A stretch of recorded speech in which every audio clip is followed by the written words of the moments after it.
Pawan Kalyan ji, the Deputy Chief Minister of Andhra Pradesh, has made it clear that we need multiple languages to be fostered, and for students, for young students and young minds to be trained all across India, and not just two. I mean, that is what is everyone's wish. I mean, we want to have higher education, serious professional higher education like medicine, engineering, law, chartered accountancy, etc., in your regional language. And that is the path, and that is the road in which we want to pave the education system towards, the national education policy towards, and not just Hindi or not just A, B or C language. It's not just about Hindi, it's not just about any one particular regional language, and certainly not about English. And why does Tamil Nadu have this insecurity, I mean, which no other state seems to have? Because yes, some southern states have these, have opportunistically tried to jump onto Tamil Nadu's bandwagon, but we always had 3 language systems in schools. And how dare you foster absolute foreign languages that are barely spoken now, like French, German, some other Romance language, like Italian or Spanish and Mandarin, which makes sense at a higher level to learn because of the requirement and the fact that more and more countries are fostering and trade and other relations. Why are we undermining our own languages? I mean, why is Tamil Nadu okay to speak or rather to have their children be trained in French and German or Mandarin or Spanish, but not Hindi? I mean, how dare they? Do they think they are a separate country unto itself or a state? Being trilingual, being multilingual is what India is about, and no other country in the world can boast so much of linguistic diversity as India can. Tamil Nadu has to rein in its politicians who opportunistically bring up their Tamil identity just to create vote bank politics and fearmonger amongst the Tamil people.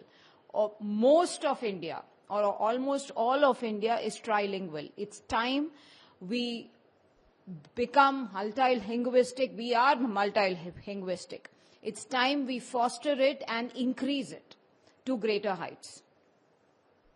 Now, Pinarayi Vijayan, who's losing his vote bank, who's losing his popularity, whose state is riddled with crime and serious issues, has opportunistically jumped onto the bandwagon laid out by M.K. Stalin, claiming that centre has to clarify as to whether it would be proportional representation as per population or the seats would be increased on a pro rata basis because population control has been successfully implemented in the southern states and delimitation would not reduce the southern states. I mean, why are you fear-mongering?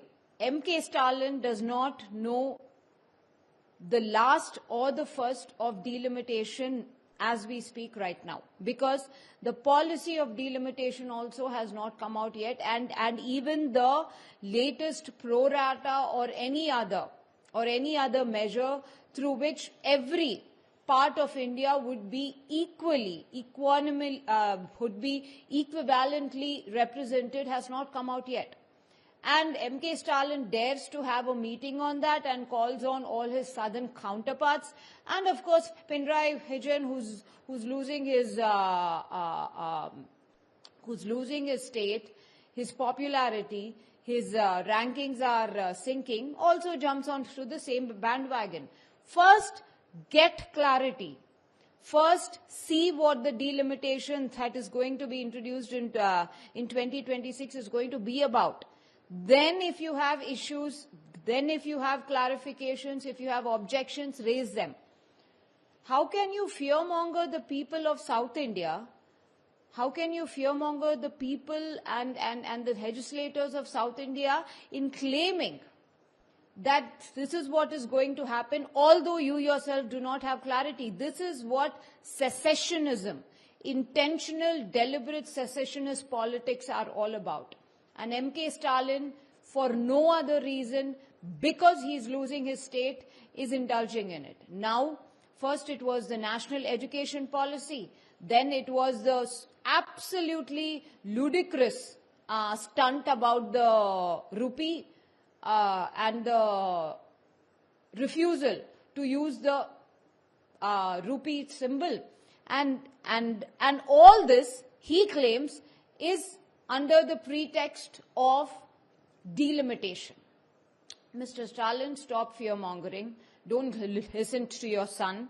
And at least try to govern the last few years of your government in power properly and peacefully. Get your clarifications done. And Mr. Pinarayi Vijayan, instead of caring about all of South India, please concentrate on your own state.